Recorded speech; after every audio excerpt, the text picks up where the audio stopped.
भांज, एक रुला देने वाली कहानी।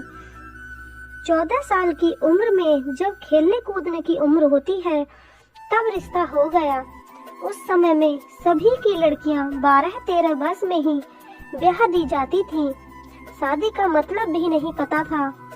बस ये सोचकर खुश होते थे कि नए नए कपड़े मिलेंगे। माँ थी नहीं तो पिताजी ने बस जो थोड़ा सा घर का काम काज सिखाया वही आता था। शादी का दिन आया और बस सारी रस्मों के बाद विदाई का वक्त भी आ गया। रोते रोते डोली में बैठकर ससुराल पहुंच गई। इतनी आलीशान हवेली देखकर मन ही मन बहुत खुश हुई। तभी सासू माँ की आवाज आई, अरे जल्दी से कलश लाओ, बहू आ गई है। और मैंने घूंघट की आड़ से अपनी सास को देखा। आंखों से एकदम सख्त मिजाज की लग रही थी। मुझे सच मानो थोड़ा डर गई थी। उन्हें देखकर सारी रस्में खत्म होते होते रात हो गई थी। बिस्तर पर लेटते ही नींद आ गई। सुबह सुबह नौकरानी ने आकर जगाया था कि चलो रसोई बनाने की रस्म है। तैयार होकर रसोई में गई और खीर बनाई। सबने तारीफ भी की, पर सासू माँ ने कभी निकाल दी। साथ ही साथ हिदायत भी दे दी कि अब बचपन छोड़कर कुछ काम काज सीख लो। 15 दिन बाद मेरे पति को भी हॉस्टल जाना था क्योंकि वह तब बीए कर रहे थे। खैर अमर भी हॉस्टल चले गए और मैं अकेली रह गई। अपनी सास और ससुर के साथ पढ़ती। बीच बीच में अमर चिट्ठी लिखते थे, पर पहले सासू माँ थी, बाद में मेरे पास आती थी। उम्र कम होने की वजह से इतना फर्क नहीं पड़ता था। मेरे अकेलेपन का साथी था आम का पेड़। हाँ, वही आम का पेड़ जो हवेली के पीछे के आंगन में लगा था। उस आम के पेड़ के नीचे एक कच्ची मिट्टी का कमरा भी बना हुआ था, पर वो पेड़ फल नहीं देता था, इसलिए सारे हवेली वाले उस पेड़ को बांझ कहते थे। पर मुझे न जाने क्यों उस पेड़ से बहुत प्यार था। जब काम से निर्वृत्त होकर कुछ फुर्सत के पल मिलते थे तो एक वही पेड़ मेरा साथी होता था। उसको देखते हुए मैं अपनी सारी थकान भूल जाती थी। 2 साल बीत गए और मैं 16 की हो गई। अमर की भी सनातन की पढ़ाई पूरी हो गई थी। आज अमर वापस आ रहे थे। सासू माँ सुबह से ही तैयारियों में लगी हुई थी। खुद की ही रसोई में जाकर सारा जायजा ले रही थी। मैं भी बहुत खुश थी कि अब मुझे अकेले नहीं रहना पड़ेगा। 16 श्रृंगार के साथ मैं पूर्ण स्त्री की तरह महसूस कर रही थी। आज मांग का सिंदूर कुछ अलग ही लालिमा के लिए हुआ था। शायद वह लालिमा मेरे चेहरे पर भी दिख रही थी। तभी तो मेरी सास ने मुझसे कहा कि जा अपनी नजर उतरवा ले, अमर आ गए हैं। हवेली की हलचल से पता चल गया था मुझे। खाने पीने से निवृत्त होकर सब आराम करने चले गए। अमर भी कमरे में आ गए थे और मैं बस सम से लाल हुई जा रही थी। तभी अमन ने मुझे तोहफे दिया, एक सुंदर लाल साड़ी। पर मेरे लिए तो अमर का वापस आना ही सबसे बड़ा तोहफा था। हमने ढेर सारी बातें की, जिनमें कुछ शिकायतें थीं, कुछ प्यार था। समय बीतता गया और 2 साल कैसे बीत गए पता ही नहीं चला। अमर और मैं एक दूसरे के साथ बहुत खुश थे। एक दिन अचानक पता चला कि मेरे पिताजी बहुत बीमार हैं। अमर मुझे लेकर तुरंत रवाना हो गए। पिताजी मुझे देखकर बहुत खुश हुए, जैसे मेरे लिए ही अपनी सांसों को रोका हुआ था। और फिर मुझे अमर के हवाले कर के वो इस दुनिया से चले गए। भीगी आंखों से अपने पिताजी को विदा किया। अब मेरा सब कुछ अमर और उसका परिवार ही था। समय गुजरता गया और अमन ने अपनी लॉ की पढ़ाई भी पूरी कर ली और अब वह सरकारी वकील कहलाने लगे थे। पर भगवान ने मुझे अभी संतान सुख नहीं दिया था। अभी तो सासू माँ दबी जुबान में बोलती थी, पर धीरे धीरे उन्होंने अपना रुख कड़ा कर लिया।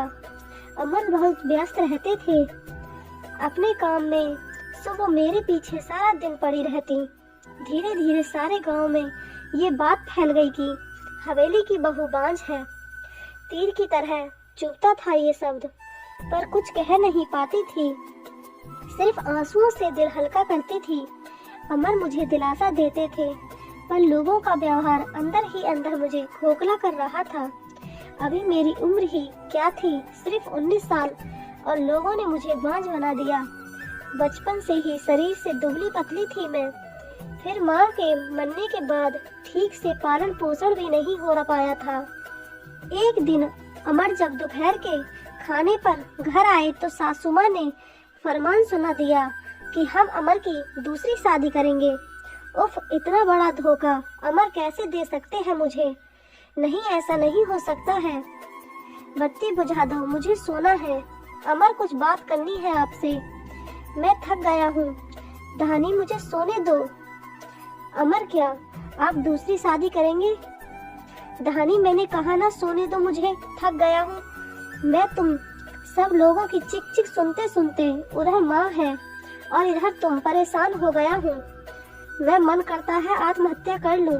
नहीं अमर, ऐसा मत कहिए। धानी ने अमर के मुंह पर हाथ रखते हुए कहा, आपके अलावा अब कौन है मेरा? धानी करवट लेकर सारी रात आंसू बहाती रही और जब सुबह उठी तो एक टूटी हुई औरत बनकर, जो मजबूर होकर हर चीज से समझौता कर लेती है।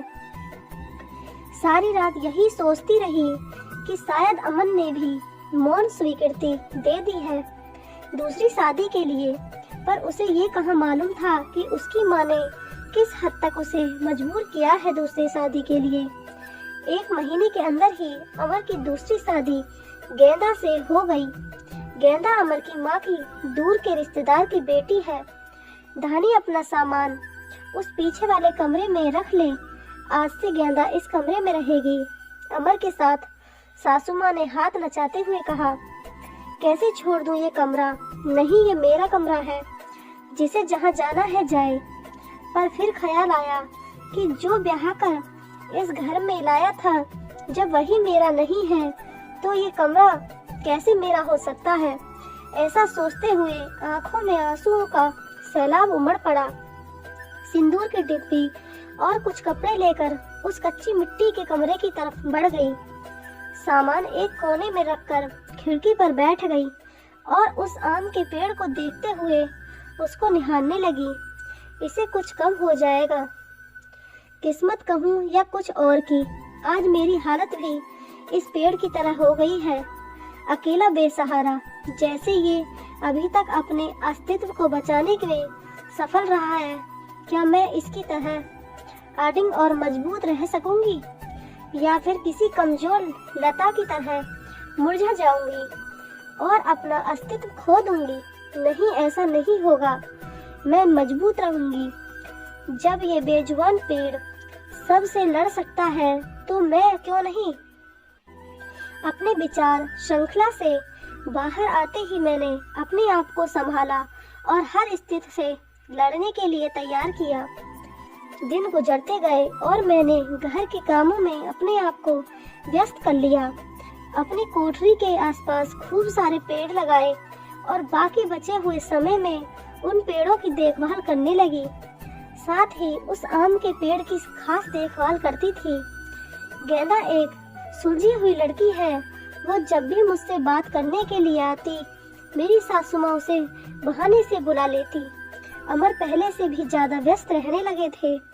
मुझसे बात तो करते थे, पर एक पछतावा हमेशा उनकी आंखों में दिखता था। शायद मेरी हालत देखकर बुरा लगता था उन्हें, पर माँ के खिलाफ जाने की हिम्मत नहीं जुटा पाते थे। गेंदा ने दिन से खुशी से गुजर रहे थे और मेरे दिन बस गुजर रहे थे। और देखते ही देखते वो दिन भी आ गया जब गेंदा ने खुशखबरी सुना दी कि वो माँ बनने वाली है। पूरी हवेली में त्योहार जैसा माहौल हो गया। सारे नौकरों में तोहफे बांटे जाने लगे। मैं भी बहुत खुश थी कि चलो अच्छा है, अब घर में एक नया भी मेहमान आएगा। शायद मेरी जिंदगी का सूनापन। गेंदा बहुत कमजोर थी और उम्र भी 16 साल। उसे बहुत तकलीफ होती थी। अब सासू माँ का आदेश था कि उसकी अच्छे से सेवा की जाए, जिससे कि उसकी कमजोरी दूर हो। सारे देखभाल के बाद भी गेंदा का वजन कुछ खास नहीं बढ़ रहा था। एक दिन चिंतित होते हुए मैंने अमर से कहा, भी कि गेंदा को शहर में किसी अच्छे डॉक्टर को दिखा लाओ, पर सासू माँ ने यह कहकर मना कर दिया कि हमारे भी बच्चे घर पर हुए हैं और अमर की वही पुरानी आदत की अपनी माँ के खिलाफ वो जा ही नहीं सकते थे। एक दिन गेंदा की तबीयत कुछ खराब होने लगी, उसकी सांस बहुत फूल रही थी। घबरा कर मैंने गांव के वैद्य जी को बुलवा भेजा। वैद्य जी ने आकर कुछ दवाइयाँ दी और खून की कमी भी बताई। और जब मैंने अमर को ये सब बताया तो सासू माँ ने मुझे गेंदा से दूर रहने का आदेश दे दिया, यह कहकर कि एक बाँझ की छाया भी नहीं पड़नी चाहिए गेंदा पर। खैर मुझे गेंदा से दूर कर दिया गया और मैं फिर से अपनी कोठरी में अकेली सारा दिन बंद रहने लगी। या ये कहूँ कि अंदर ही अंदर मैं खुद भी डर गई थी कि कहीं सचमुच मेरी वजह से गेंदा को कुछ न हो जाए। कुछ दिन बाद रात में नौकरों का शोर शराबा सुन मैं आंगन की तरफ भागी। देखा तो गेंदा के प्रसव का समय आ गया था। गांव की बूढ़ी औरतों और दाइयों को बुलाया गया। पूरी हवेली में हलचल का माहौल था। मैंने अमर की तरफ देखा, बहुत डरे हुए लग रहे थे।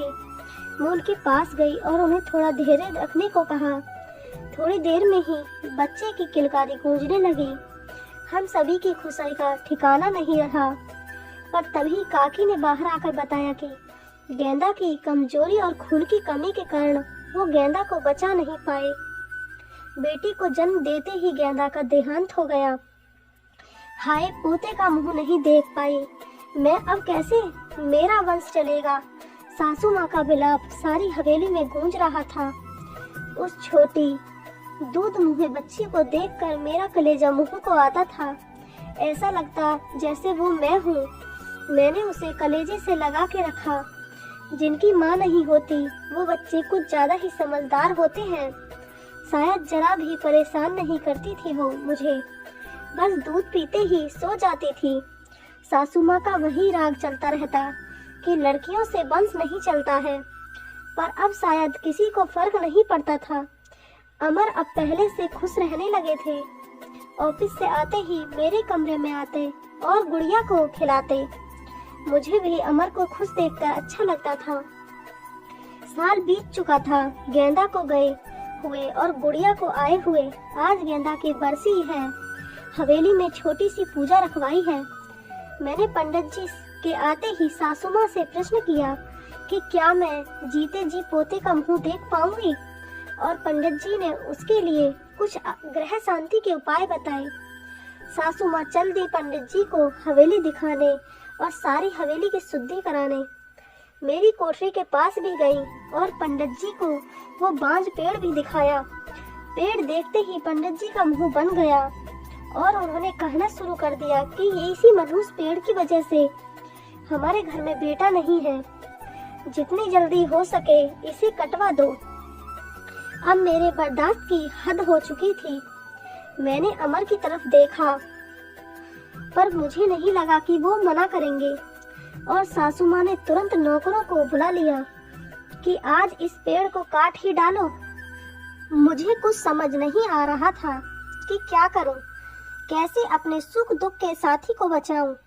जैसे ही वो कुल्हाड़ी लेकर पेड़ काटने आगे बढ़ने लगे, मैं फुर्ती से भागकर उस पेड़ से लिपट गई और विनती करने लगी कि पेड़ को छोड़ दो, पर वो लोग नहीं माने। मैं रोती जा रही थी, पर किसी को तरस नहीं आ रहा था। तभी किसी ने मुझे खींचकर धक्का दिया और मेरे सिर पत्थर से टकरा गया। सिर से खून की धार निकल रही थी। यह देखकर अमर से रहा नहीं गया और उन्होंने सबको वहां से हटा दिया और तुरंत मुझे अस्पताल ले गए। मलहम पट्टी के बाद मुझे कुछ होश आया। डॉक्टर साहिबा सामने खड़ी थी और अमर को कुछ समझा रही थी। सासू माँ भी वहीं थी और उनके चेहरे से पता चल रहा था कि उन्हें अपने किए पर अफसोस है। डॉक्टर, क्या अब हम इसे घर ले जा सकते हैं? अमर ने पूछा। हाँ, अब आप इन्हें ले जा सकते हैं, पर ख्याल रखिएगा कि अब ऐसा दोबारा ना हो, क्योंकि ऐसी हालत में ऐसा गिरना ठीक नहीं होता है। ऐसी हालत डॉक्टर क्या हुआ है इसे? अमर ने घबराते हुए डॉक्टर से पूछा। अरे आप लोगों को पता नहीं है, अब ये माँ बनने वाली है तो इनका अच्छे से ख्याल रखिएगा। यह सुनकर किसी को भी यकीन नहीं हुआ। सब बस एक दूसरे को देखे जा रहे थे और मैं तो बिल्कुल यकीन नहीं कर पा रही थी। सासू माँ की आंखों में पछतावे के आंसू थे। मेरे सर पर हाथ रखकर बस इतना ही कह सकी कि मुझे माफ कर दो, और मैं मुस्कुराकर उनसे लिपट गई जैसे मैं अपनी माँ से लिपटी हूँ। पूरे 9 महीने मेरी सासू माँ ने मेरा बहुत ख्याल रखा और मैंने उस पेड़ का आज मेरी डिलीवरी होनी थी। सासू माँ समय से मुझे अस्पताल ले गईं ताकि जो गलती उन्होंने गेंदा के समय की थी वो अब न हो। बधाई हो, आपके पोता हुआ है। नर्स ने सासू माँ को खबर सुनाई और सासू माँ ने हाथ से अंगूठी निकालकर नर्स को दी। वो खुश थी, पर इस वजह से नहीं कि पोता हुआ है, बल्कि इस बात पर कि मैं बिल्कुल ठीक हूँ। हवेली में धूमधाम थी। सब खुश थे कि हमारा परिवार पूर्ण हो गया था। बेटी और बेटे के आने से और एक खुशी कहीं और भी पनप रही थी। वो उस आम के पेड़ में फल आ रहे थे। शायद हम बहुत जल्दी चिंता करने लगते हैं। फल मिलने की हर चीज का एक समय होता है। कुपोषित शरीर हो या पेड़, दोनों ही फल नहीं देते।